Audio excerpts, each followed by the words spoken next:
whether you know new Who or old Who. We're going to talk about a kind of a combination of both of them, and looking particularly at how gender has been portrayed and what I think works on the show and why the show has lasted so long. We all know it started in 1963. Right? And so it survived because if you don't know Doctor Who, I imagine you do, but if you don't, writers invented the act of regeneration, which was a brilliant idea because in the first few years, their lead actor got sick and the whole show was going to have to be canceled, and the writers didn't want to lose their jobs. So they smartly sat around a room and went, how can we save this? And suddenly somebody, and they don't remember who it was now, said, hey, our lead character's an alien. How about when he dies, he doesn't really die. He just regenerates into another body, and then we can hire another actor, and we can all keep our jobs. And the network was agreeable to that, and they did it. And of course, as we know, they've done it and done it and done it over the years. So this is really what allows the show to make this change, which is the big, radical, crazy, progressive change, which is to have a lady doctor. All right, that's a big thing that's been in discussion for a little bit. So we're going to kind of trace that. We're going to see how males and females have been portrayed across time on this show, and then just kind of wrap it out with what Jodie represents and where they might take that character, right? So hopefully we'll all enjoy ourselves. Are we ready? Are we ready? All right, so we're talking about this, and I couldn't resist this when I saw it online because we're thankfully in a generation where you all are much less wrapped up in these old stereotypes, and that's a beautiful thing. I can't say as much for my generation, so I'm happy to see that in yours, right? So we're going to see what are some of these things over the years.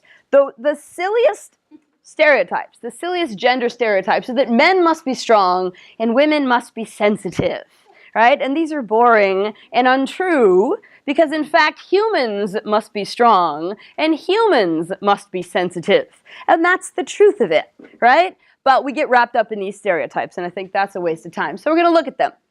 I also want to talk about or stress the idea that representation does matter. You hear a lot of people saying that right now, and what do they mean by that? But if you don't see yourself in the narrative of the place that you are from, you don't feel that you belong. And this is a problem. It's been a problem through media, through literature. We talk a lot about what kind of books are you read as children. Were your faces in your books? What does it take to get that?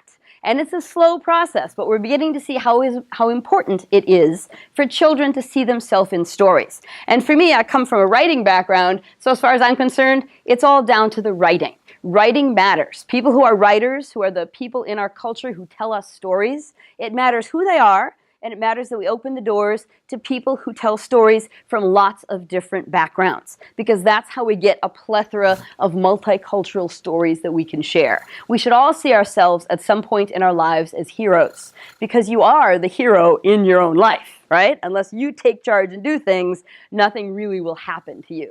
And if you don't see that in media, you start to think that somebody else is supposed to take charge. So I think writing matters. That's always a theme behind what I do. So I'm going to start by looking at some of the writers of Doctor Who across the years. It's always important who invented a thing. And our first people are Sidney Newman and Verity Lambert. A woman, a producer, not a writer, helped invent the show of Doctor Who. It's Anthony Coburn who wrote the first episode. And then we'll go down through the years and see all these guys and what their effects on the show have been leading up to the modern day, right? Sidney Newman and Verity, like I said, were the producers who concocted an idea of a show that was meant for children, and it was meant to teach children history. So they invented a character who would travel through time and space, go to various historical events, and experience them. And it was meant to be a children's show, which is why if you know old Who, you know that it's a lot of plastic dinosaurs and goofy, funny-looking creatures, and it's not very scary. It's much funnier than it is scary, and that's fine. That was the style of program that it was, right? So these guys came up with it. William Hartnell was the first Doctor. He was meant to be a grandfatherly type, a wise gentleman who would travel through space and time with his granddaughter Susan, and then Barbara and Ian are her teachers who accidentally wandered into the spaceship one day and ended up going on these adventures. So this was their invention. And I think it's important to recognize that from the very beginning, Barbara is not a housewife, she's not passive, she's not boring. She's a teacher who is very excited about these adventures. She chooses to go on them, and she learns along the way. She often lectures the doctor, the older man, about how he should be behaving in the other worlds that they visit. So we started with a strong woman, let's just remember that. Later in the era of Doctor Who, we get Terry Nation, and Terry Nation's a really cool writer. He invented the Daleks. So without him, we wouldn't have the world's coolest villains, right? We wouldn't be able to exterminate anytime we wanted. So I think that's really cool. But what's excellently interesting to me about Terry Nation as a writer is he also invented this character, Sarah Kingdom. And she's a secret agent who changes sides to work with the Doctor. So she's a bad girl who uses her badness to help the good guys, right? So that was a concoction of Terry Nation's in the early days of the show. And then you're asking yourself, why is this old picture of MacGyver up there? How does one thing affect another? Exactly. Terry Nation came from England over to the States to work in American television, and he helped create MacGyver. And if you know anything about the old and the new MacGyver, very similar to Doctor Who in that MacGyver doesn't carry a gun. He makes changes in the world with his brains, his science knowledge, and his ability to think fast in any situation. So in essence, nobody knew it, but he was an American Doctor Who, if you think about it. That personality of male, right? And I have to cop to the fact that I haven't watched the new MacGyver. I'll bet you that it's lovely, but I can't get past Richard Dean Anderson as my MacGyver, so too bad. But that's what Terry Nation brought into the story. Many of you, if you're science fiction fans, will know Douglas Adams. Maybe not from Doctor Who, but he did in fact write for Doctor Who and was a story editor for one season. So of course we know him from The Hitchhiker's Guide to the Galaxy. He wrote a few episodes of Doctor Who, including The Pirate Planet, and he worked with this character, Romana, who is a Lady Time Lord. So naturally we know that in their alien species there were female characters. And she's intelligent, and she matches the Doctor for wit and for charm and all of that. So we had, you know, the early feeling of there can be women doing this adventuring, right? And she did that for a while with the Doctor, and that was from Douglas Adams. Then the show was canceled in 1989. It had finally run its course at that time. In 2005, this gentleman, Russell Davies, who I was so excited to actually, this is an article that I wrote about him in a magazine for the Writers Guild. So I got to interview him when he came to the United States and was working on his show Torchwood. He was the most successful producer at the BBC for this show, Queer as Folk.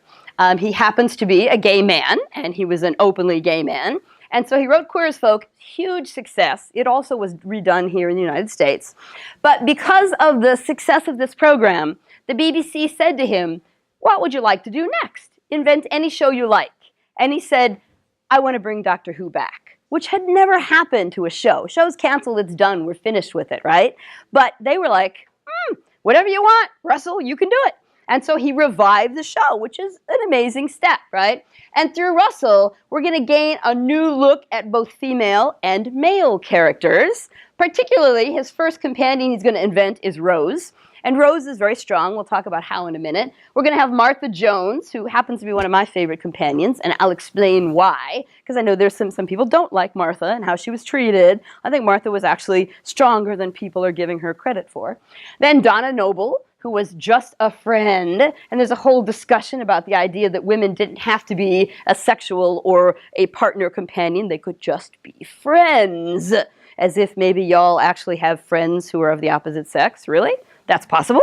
I don't know, right? But that was a new thing. And of course, Captain Jack Harkness, who was the first openly gay, but also omnisexual. He'd had sex with women, men, aliens, you name it, he was good for it. And that was an interesting thing to be said on a television program, right? And he is just so gorgeous, what can you say? All right. During Doctor Who, Russell also invented Torchwood, which I think is a fascinating show. If you've never seen it, you should check it out. Because, again, playing with gender on this program, Captain Jack is the head of the Torchwood unit. His second in command is a female, Gwen, who was a policewoman. She joins this elite alien group, you know, of police, if you will. And her husband is a stay-at-home kind of guy. And he's going to take care of the baby when they eventually have it. He's got a construction job. He comes home at night and makes her dinner. She works the funny hours. And Russell Davies specifically said, I want to swap the gender stereotypes. I want to see how that works in the world. And that is a way many marriages are working these days, but it was still considered new. Also, of course, as I said, Captain Jack, first time we're going to see, not first time, but first time very obviously, Russell Davies wanted young gay men to see themselves on television as normal people. So you're going to have Captain Jack in male relationships, in gay relationships. And it was just so incredibly cool to see. And it's so incredibly sexy. This is a lovely episode where we find out Captain Jack stole his name from a real soldier in World War II. And when they go back in time and they visit that guy, it turns out to be the night before he's going to die. And our Captain Jack knows it, the real man doesn't know it, and they have a dance before he dies. And you're like, oh my God, I'm crying. It was so good. So well done. And then later he had an affair with one of the gentlemen who worked at Torchwood named Ianto, and there's a whole thing in England. There's a whole shrine to Ianto, a very popular character. So Russell Davies brought this new thing into the program, this new ability to represent. Now we have Stephen Moffat, who took over after Russell Davies, and sometimes there's controversy over Stephen. Was he as good, or people don't like him, or they do like him? I think he did a lot of good things for the show, particularly in playing with what kinds of women traveled with the Doctor and how they were represented, right? He gave us Amy Pond, who's married to a male nurse. We have a man in a generally stereotypically female job, and they're this perfect, lovely little couple, right? So I think that's cool. He gave us Kate Lethbridge-Stewart, the daughter of a man character that I'll talk about in a little bit, and she's a brigadier in the Army. He gave us Mel's, who is a Time Lord herself. We'll talk about in a minute. He gave us the first lesbian couple, and it's a lesbian alien-human couple, right? You can't get much more representative than that, right? Madame Vostra and Jenny. And then he gave us Bill Potts, who's Pearl Mackie over there in the corner. This is the last companion we've seen with the Doctor. Also an out lesbian at that time when she was introduced as a character. So these are big steps in a show that was bent originally for children, right? These are big cultural influential steps. So I tend to like Stephen Moffat. Also, in the layout before the announcement of a female Doctor Who, he gave us a female master, right? And this was a huge surprise to people. So they were laying in the groundwork so you wouldn't be so shocked when the Doctor turned into a woman this year. In this case, Missy is what they called her. These are all the men in the past who had played the regenerations of the Master. And they're all from most from old Who, and then right up front we get a couple of the newer Who guys. So he planted that in the storylines so we would have that character to deal with. And I love Missy. I think she's like Mary Poppins on bad steroids. But she's quite a fun character, right? Finally, we're now looking at what will happen to the show with a new writer, Chris Chibnall. And Chris Chibnall is a really interesting writer. He worked on Torchwood as a staff writer. He created this program, Broadchurch, which I highly recommend if you have some time. One of the best written miniseries I've ever seen. Very good stuff. And in doing the show, he worked with Jodie Whittaker, who played the mother on Broadchurch of a 10-year-old boy who went missing. Jodie, blonded out, is going to be the new Doctor Who. So through working with Chris on this previous program, he decided she had the chutzpah and the charisma and what was necessary to be the new Doctor Who. And also, as I said earlier, in his writing for Doctor Who, he invented Kate Lethbridge-Stewart, who's a head in the military. Her father was a head we're going to talk about in a minute. So I think Chris is a really interesting writer. I think he's going to do a lot of good work for the show. So that's what I want to think about. Now, I want to talk about, is this the first time anyone's ever considered a lady doctor? And a matter of fact, it's not. This has been in discussions for a while, but it's as if society wasn't ready for it, and they knew it. They had to wait for us to catch up to what the writers wanted to do, right? So Tom Baker, who some of you, if you know old Who, shall know is one of the most popular previous doctors, he actually said when they were switching doctors, and that was in 1980, I wish my successor, whoever he or she might be, the best of luck. So he was already planting the seeds of this possibility. And I think that's really interesting in 1980. What's funny is I often tell people, it's wonderful to watch news from other countries to realize there are different perspectives than our American perspective. And my favorite story is in 1980, when they announced the new Doctor, the first story on the BBC News that evening was that Peter Davison would take over the job of Doctor Who from Tom Baker. The second news story in England that day was that Ronald Reagan had just won the American presidency. What's more important to them, right? The second story of their evening news. So I've always loved that. Now, you may never have seen a Tom Baker Doctor Who. You should check it out. But you have, in fact, seen Tom Baker as Doctor Who if you saw the 50th anniversary special.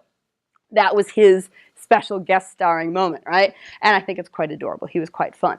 He was, as I said, replaced by Peter Davison, who happens to be my favorite Doctor, although there was some controversy with the announcement of the new Lady Doctor. He actually said he was sorry that they had chosen to make her a female because boys would lose a role model that they needed. And there was a whole lot of, oh, you're old-fashioned, you're old bad, we don't like you. You have to listen to what he's saying. He is saying that what's special about Doctor Who is he shows a different side of gender, all right? He counters the toxic masculinity in our society. The kind of stuff that's been discussed in the news right now over the Weinstein thing and Louis C.K., the toxic masculinity. The Doctor has always been a man driven by his intellect, his brain. He's not using violence to solve problems. And so what Peter Davison was saying was he regretted little boys not having this kind of man to look up to. Argument on the other side could be, why can't little boys look up to women who are in power positions? So you could go and look at it that way. I think it goes either way. But I still love Peter, even if he made people mad. Now, going back to the 80s, Sidney Newman, who was still in the BBC, also said at some point in the history of the show, the Doctor should become a woman. So this idea has been around for a while. I don't think of the 80s as that far back, but y'all were born then, so it's a long time ago to you.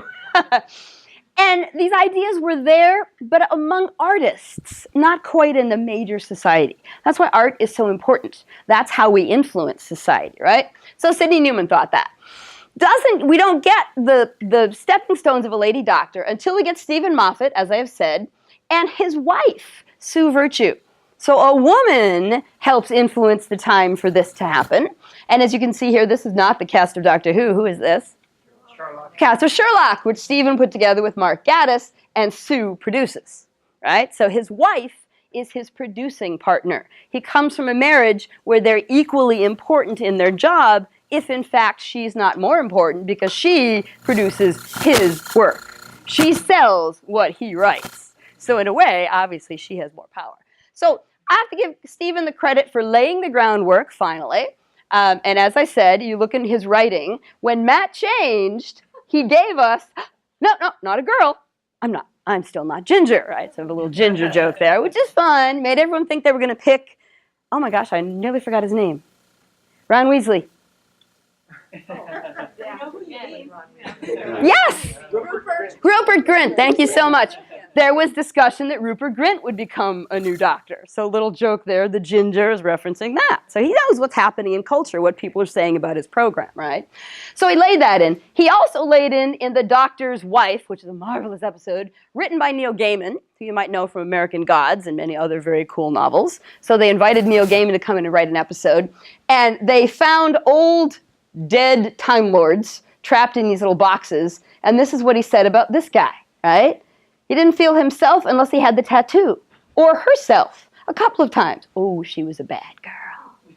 So, Time Lord who switched their genders. It is possible. So Stephen is writing or executive producing the writing in all these episodes. So he's laying the groundwork for this to happen. Then he wrote this lovely short piece called Night of the Doctor, which blended the movie, that was not very good back in the day, with the modern story, and again gave us the concept that regeneration could change your gender. So they've been laying the groundwork. They had to warm us up to get us ready for this. And it's all the writers who do that work. Then Chris Chibnall took over, as I said, as Moffat retired. And I love what David Tennant said. He really thinks Chris is going to do a good job. And I tend to agree because I love the work that Chris Chibnall has done in the past. So I'm looking forward to what he might do with this character. And he's the guy who had the guts to say, I'm going to be the one who changes. I'm going to make the full change, right? So that's a big deal. When Jodie was chosen, she knew there was some controversy, people back and forth on the idea. Turns out it's about 80 pro, 20% against it. So, you know, but the against people always get the bigger voices. So we have to be louder than them and make sure the show gets really good ratings to prove it's a good idea to have switched it into a girl. So you have to have viewing parties on the opening night, right? And write about it on your blogs and, you know, Twitter and all that stuff. So she really wants people, of course, not to be upset or worried about it, which is important. Now, as far as I'm concerned, when you think about gender, females have always been strong characters on Doctor Who.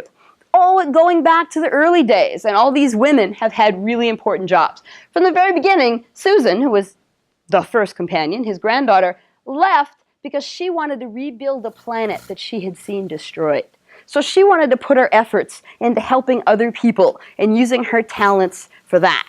Right? She could have continued adventuring and having a party with her grandpa and all that, meeting the Mayans and the Aztecs and what have you. But she wanted to do something more important. And that's a strength, right? I think that's a woman who has active strength being shown. Then, as I mentioned, Agent Sarah Kingdom, she switched sides. So she chose the good, right? So she's a little bit like Darth Vader flipping at the end, finally, right? And I also just jokingly have to say, from a strength standpoint, Jean Marsh, the actress who played that character, ended up writing the miniseries Upstairs, Downstairs, which was the Downton Abbey of your parents' generation. Huge PBS show about the maids and the rich people living in a house. So literally was a copy, or the predecessor, I should say, of Downton Abbey. So she moved her career, using this acting career, into a writing career where she could write the kinds of representation that she felt that the world needed. So that's pretty cool. Liz Shaw came up in the John Pertwee era, the third Doctor Who, and she was a scientist. So she was the equal to any of the men she worked with, and sometimes she was smarter than they were because she had a PhD and she could do science. And these guys, you know, sometimes weren't. Sometimes they were just military dudes. So Liz Shaw is a pretty good example of a strong woman we've met along the way. Sarah Jane is one of my favorite companions. She's come from the old Who to the new Who, and then she even had her own program, Sarah Jane Adventures. So what happened was she came into the third Doctor's life. She was an investigative reporter. So she wasn't some girl who did nothing, and she wasn't just reporting on fashion or celebrities. She was an investigative reporter. She looked for things that were wrong in her society, and she highlighted that with being her newspaper writer. So that's how she came to meet the Doctor. She traveled with him through Tom Baker, obviously. Then she left and returned in an episode called School Reunion with David Tennant, so in the new Who era. And at that time, of course, time had passed, and she was invited to continue traveling, and she had the strength and the intelligence to say, no, I need to move on with my life. I've been thinking about you for too long. I need to have my own life. And so she stepped away. Of course, that was because they had written this spin-off. It was the Sarah Jane Adventures, which ran for about 4 years. And it was her with a group of middle school children in her neighborhood, and they solved alien adventures and whatnot. It was truly meant to be a children's show in the same way that Doctor Who originally had been. And it's really quite a fun show. Then we had Nyssa, who I really enjoy. Nyssa came into the Peter Davison era with Tegan. Tegan's all right. Tegan has her moments. But Nyssa is an alien, super intelligent from her alien race. And at the end of her time with the Doctor, they end up on a planet where there's a leper colony, and nobody's taking care of these people. And rather than, again, continue to travel with the Doctor, she chooses to stay and be a caregiver to these people. She's a doctor, so she can take care of them, and imagines that she will find a cure for this if she stays behind. And he's like, well, maybe this will never be cured. And she's like, it won't ever be cured if no one tries. So she's willing to give it that time, which I think is a beautiful strength, being evidenced by a female character. It's not that hard. Then we have Rose, who came into the renewed Doctor Who with Christopher Eccleston and stayed through David. And Rose is an interesting character because she looks like she's not that smart. She's a shop girl. She can't really keep a job, etc. But she always steps up to the plate when necessary. She's always able to take care of the Doctor when he can't. And that's a pretty powerful job, if you want. And then I come to Martha, who some people think the Doctor didn't treat very nicely because she was the girl after the girl he'd loved, because he fell in love with Rose. And then the new girlfriend shows up. But she's not meant to be a girlfriend, right? She's meant to be a companion, except then she fell for him, which is always the bad thing. Don't fall for a guy and he's in, after the last relationship.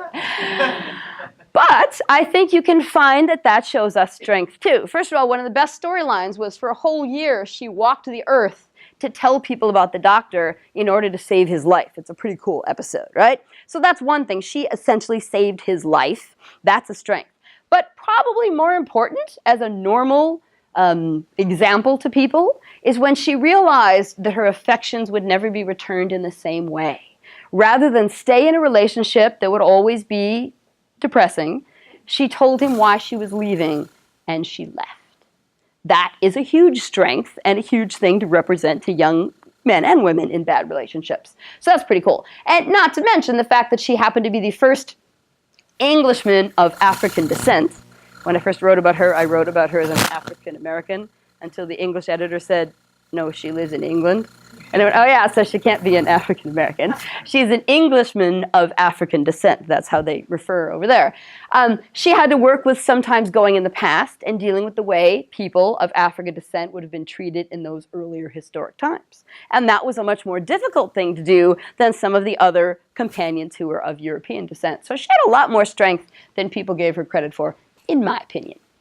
River Song, of course, is an invention of Stephen Moffat, right? And she's super strong. She dies twice. Well, she dies once completely to help save the Doctor. And the second time, she gives all her regeneration power to Matt Smith's Doctor so he won't die.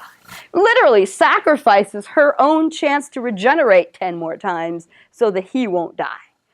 You can't get much stronger than that. That is coming to Prince Charming's rescue. That's the princess coming to the rescue of the guy. Right? I mean, that's huge. And that's written by Stephen Moffat. So I think that's worth noting.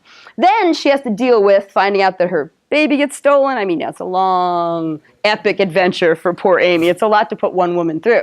At the very end, though, I think the coolest thing in the world is as much as people wanted to try to say she was going to fall for the Doctor, she and Rory were the first married couple to travel with the Doctor. And to leave your husband for another guy would have been cheesy of her. And she didn't think of her doctor friend in that way. She never stopped loving her husband. Spoiler alert, if you haven't seen this. At the end of their time with the Doctor, we lose Rory to the Weeping Angels, who are a cool invention of Stephen Moffat.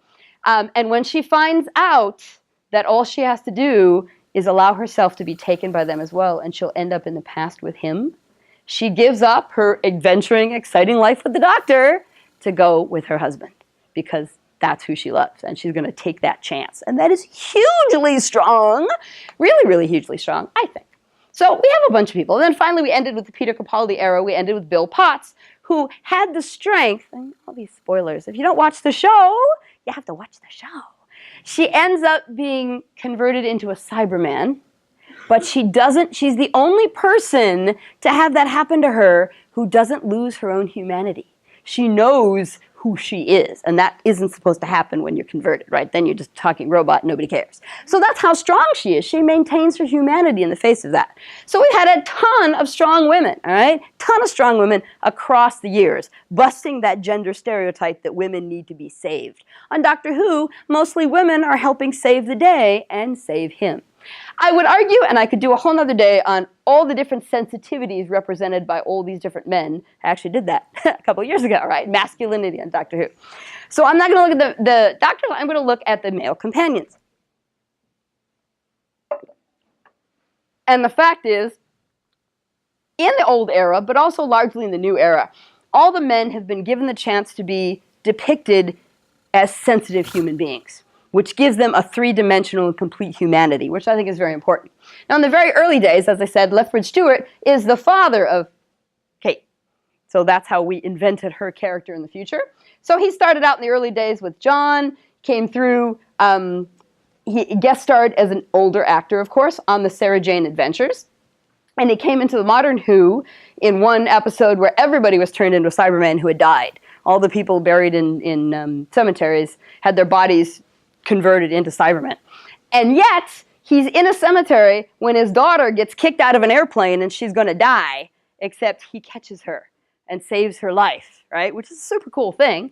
And because he loves his daughter. He's the super dad, which is a super sensitive, cool thing to be. And so that's why when the actor actually died, they had the Doctor honor him with that portrait, which I thought was pretty cool. So even back in the day, we had a relatively sensitive man. We also had this young gentleman who was in both the Baker and the Davison eras, Adric, who was a math genius And he was a young kid, so he had more access to his emotions. We don't let young boys have their emotions. We tell them not to cry. That's stupid. Humans cry. There's no such thing as not crying, right? But we do that. So it was nice to have Adric as an example back in the day. And until I was putting this together, I never read that fun fact. That's where they got his name from. An actual Nobel-winning guy, which I thought was pretty cool, right? So I love that, again, writers playing and giving us more information. I just learned something about a guy you never heard of, right? Little research. So Adric's pretty cool. Mickey is probably one of my favorite companions, right? Because he starts out as Rose's boyfriend. He loses her to the doctor, so that kind of makes him a loser because he lost his girlfriend. That's kind of sad, right? And they played with that a little bit. He wasn't quite as good as the doctor, but he worked at it. He discovered that he wanted to be more in the episode where Sarah Jane came back. And what he really does that's so cool is when he has a chance to pick parallel universe or real universe, he wants to stay in the universe where his grandmother is still alive. His grandmother is the most important influence in his life. Not a grandfather, not a dad, a woman who he wants to spend more time with in his own life. So I thought that was a super cool thing for him to choose to do. And of course, the very end of David Tennant's era, he visited all his past companions, did something to save their life before he regenerated. And we discovered that in the interim, Mickey and Martha had fallen in love and gotten married.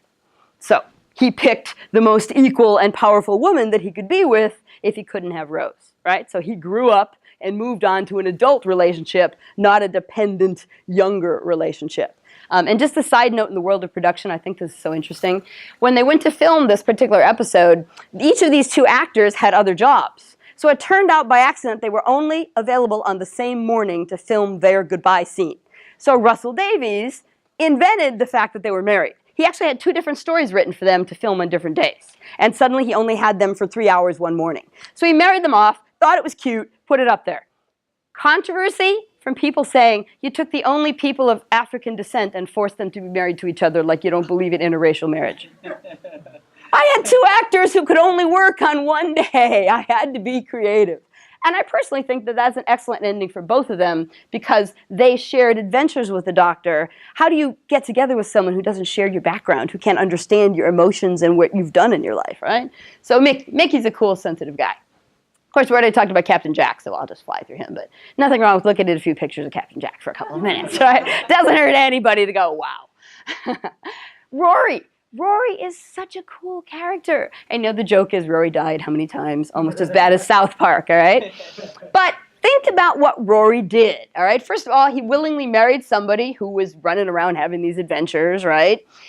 When she was gone for a while, he never lost faith that he would find her and that she would still love him, that nothing could happen that would make him stop loving her. He's all about being a man in love with a woman. That is his definition in life, right? And usually that's how we define women, by the men in their life. But Rory's defined by the woman in his life, which is pretty cool. And as we know, when she was trapped in the Pandorica for 1,000 years, he willingly agreed to stay and guard her. That's how much he loved her. So if I was thinking about sensitivity and emotions, Rory is defined by his ability to love, which again is generally gendered as a thing that women do best. So I think that's pretty cool.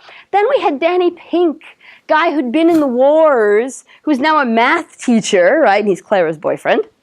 So we have him as a soldier, but we really see him as a man who protects children because he works with middle school children. We don't have a lot of middle school teachers who are male, right? Because we don't pay them enough. And that's bad because young men need to see that teaching is an excellent career, that caregiving and that nurturing the younger generation is a valuable thing to do with your life. So Danny Pink is really important in that respect. And of course, in the same way, sadly, Danny becomes a Cyberman and he makes this ultimate choice. The doctor has one chance that you can come back alive from that. And he gives it to Danny. And instead of taking it for himself so he can come back and be with his girlfriend, he gives it to the little Afghan child that he accidentally shot when he was in the wars. He gives away his chance to live to a boy that was, accidentally shot by him. And I'm like, what a powerful thing for a male character to choose to do. I think that makes Danny super, super sensitive, right? And super strong. Then we have James Corden. Who doesn't love James Corden, right? If you're bored sometime, you have to look at his Broadway, his Tony Award show opening. He's wonderful. And he's all about inspiration. And his character here is this goofy, nutty dad who's just kind of a loser in many ways. He's Stormageddon's dad. Is that not just too cute for you? Because of course, babies can talk to the doctor, and his name is Alfie, but he tells the doctor his name is Stormageddon. And the doctor tells his dad that. He, as well as Kitten, these Cybermen ruin everything, don't they? They just show up all the time. But in this case, he's about to be transformed into a Cyberman, and hearing the baby cry draws the sensitivity in him to fight the Cyberman influence and break free. His dadhood is what saves him, not any other masculine, here's my big gun, no, I got all these big things. No. The fact that he loves his child is the thing that saves his life. I think that is so cool. I like him.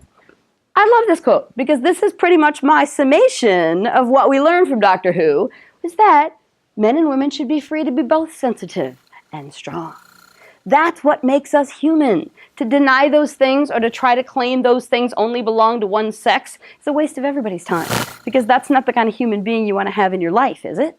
You want someone who blends it all. So yay for, back to Hermione. It's all about Harry Potter and Doctor Who. Again, we come back to Jodie Whittaker. This was the quote I mentioned before, and this has been chosen as the costume for this character. And there's already some controversy about that because people don't think it's quite right. Well, that's what the people have come up with. So we're going to have to see how they create this character and how this is carried off. My only complaint is where a little girl is going to find teal culottes for Halloween next year. The